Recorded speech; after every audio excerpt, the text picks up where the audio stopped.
अभी हाल ही में मोदी सरकार ने जो न्यू एजुकेशन पॉलिसी डिक्लेयर्ड की है, उससे किसे अधिक लाभ मिलेगा और किसे नहीं, इसका सही विश्लेषण जाने माने शिक्षाविद प्रोफेसर भीमराव गोटे ने किया है। इसे सुन लीजिए और हमारे चैनल को सब्सक्राइब करना ना भूलें। मैं प्रोफेसर डॉक्टर भीमराव गोटे शिक्षा शास्त्र का प्रोफेसर हूँ। हाँ डॉक्टर साहब, एमएन इंडिया टीवी में आपका स्वागत है।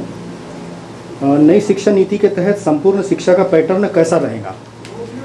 आपको ज्ञात होगा कि आज़ादी के बाद हमारे देश में कक्षा पहली से लेकर चौथी तक पहले प्राइमरी था, उसके बाद में 5वीं से 7वीं तक मिडिल स्कूल कहा करते थे और 9वीं और 8वीं 9वीं 10वीं को हाई स्कूल कहते थे। उसके बाद में जो पैटर्न थोड़ा चेंज हो गया तो पहली से 5वीं तक प्राथमिक स्कूल हो गया, उसके बाद में 7वीं तक उच्च प्राथमिक स्कूल रहा और उसके बाद में 8वीं और 10वीं तक हाई स्कूल रहा।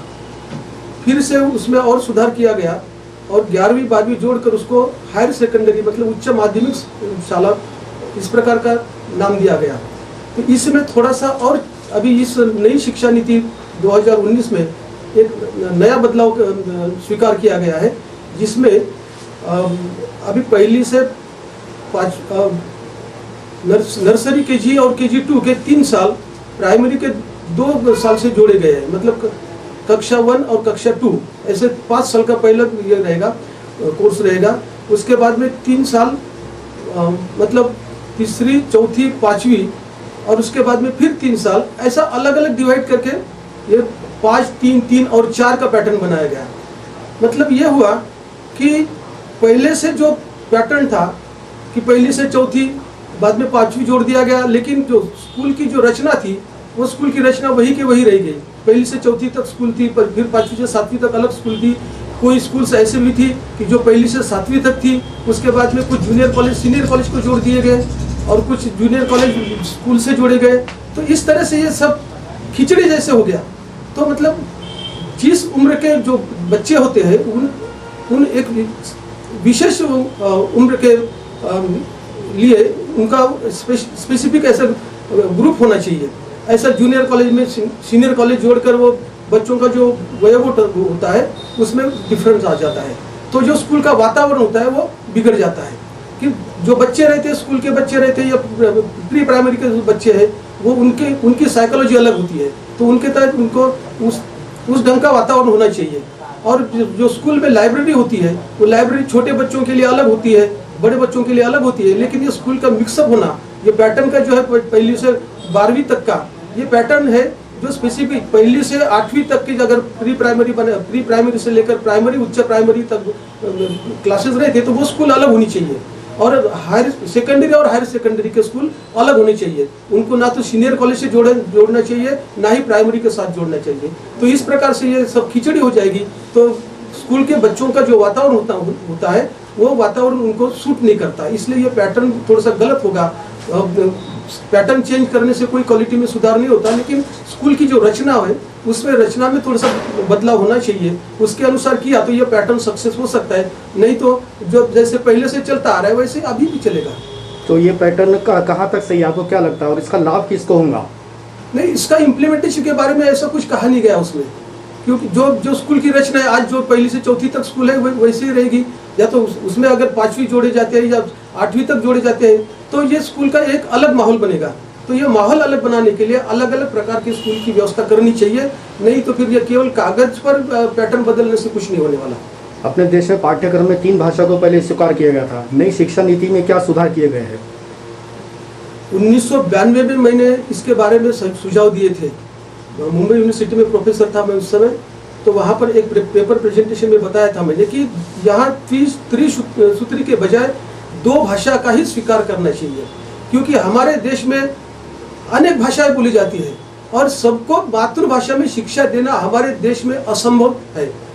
हर किसी को मातृभाषा में शिक्षा नहीं दी जा सकती है, ये हमारी मजबूरी है, ये हमारी मर्यादा है।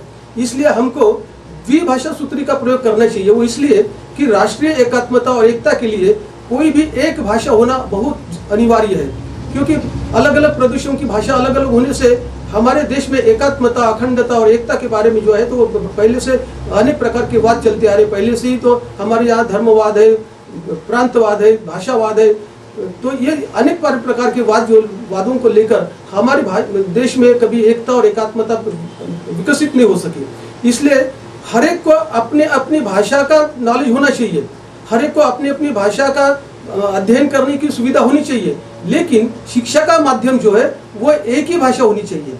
उसमें थोड़ा बहुत चेंज करके, बदल करके ऐसा हम सुधार कर सकते हैं कि साइंस के जो सब्जेक्ट्स है वो इंग्लिश माध्यम से पढ़ाओ और सोशल साइंस के जो सब्जेक्ट्स है वो मातृभाषा या प्रादेशिक भाषा में पढ़ाओ, तो ये दो ही भाषा रहेगी।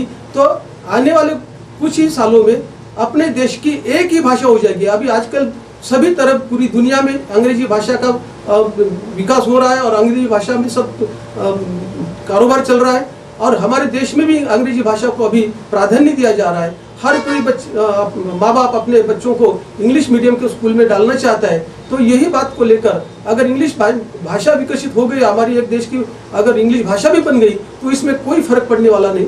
और तो जो आने वाला समय है, वो आने वाला समय की भी डिमांड यही है कि अंग्रेजी भाषा के बिना अभी कारोबार नहीं चलने वाला है। हम पूरी दुनिया अभी एक हो चुकी है, तो इसलिए हमको अंग्रेजी भाषा का स्वीकार करना ही पड़ेगा और अंग्रेजी भाषा के माध्यम से बच्चों को शिक्षा मिलनी चाहिए। और सोशल साइंस की बात है तो वो अपनी अपनी मातृभाषा में पढ़ दी जा सकती है। तो हिंदी राष्ट्रभाषा फिर नहीं रहेगी, क्योंकि हिंदी राष्ट्रभाषा का एक बड़ा इतिहास है। जब पार्लियामेंट में इसके हिंदी राष्ट्रभाषा के नाम पर जब मतदान हुआ था तो 50-50% दोनों तरफ मतदान हुआ था, तो वो प्रस्ताव पारित नहीं हो सका। दोबारा उसको पारित किया गया, तो दूसरी बार जब हिंदी भाषा का राष्ट्रभाषा का जो ठहराव आया था, प्रस्ताव आया था, वो केवल एक मत से फिर पास हो गया। तो इसका मतलब है कि हिंदी भाषा पूरे देश में अभी तक लागू करने की जो मानसिकता है वो अभी नहीं बनी। इतने सालों में हिंदी भाषा का प्रचार प्रसार करने के बावजूद भी हिंदी भाषा का राष्ट्रभाषा के रूप में विकसित नहीं होना, ये हमारे इतिहास ने सिद्ध कर दिया कि ये राष्ट्रभाषा नहीं बन सकती। वोकेशनल एजुकेशन के बारे में परिवर्तन किए जा रहे हैं, वो कहाँ तक सही है? हमारे देश में अभी जो विद्यमान जो व्यावसायिक शिक्षा के बारे में तो चल रहा है पैटर्न, वो है ITI।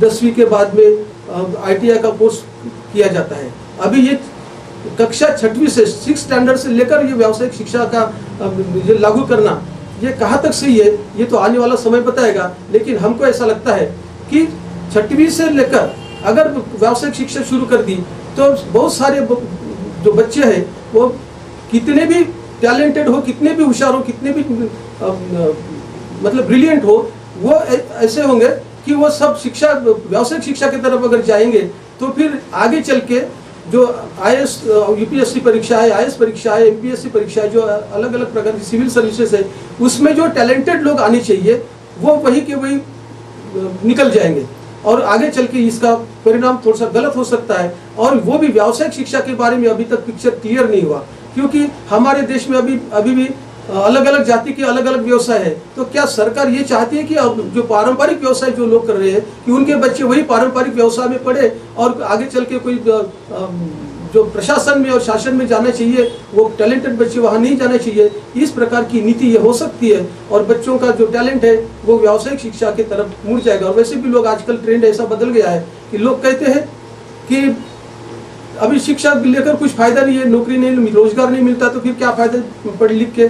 तो इसलिए जो ये ट्रेंड अगर समाज में जाएगा तो फिर अपने जो बच्चों के जो माँ बाप है तो वो अपने बच्चों को व्यावसायिक शिक्षा के तरफ ही ले जाएंगे, उनको आगे चल के ज़्यादा पढ़ाने की कोशिश नहीं करेंगे। तो इसलिए ऊपर जो उच्च शिक्षा में जो है कंपटीशन कम हो जाएगी और यही चाहते हैं सरकार कि ये उच्च शिक्षा में कंपटीशन कम हो।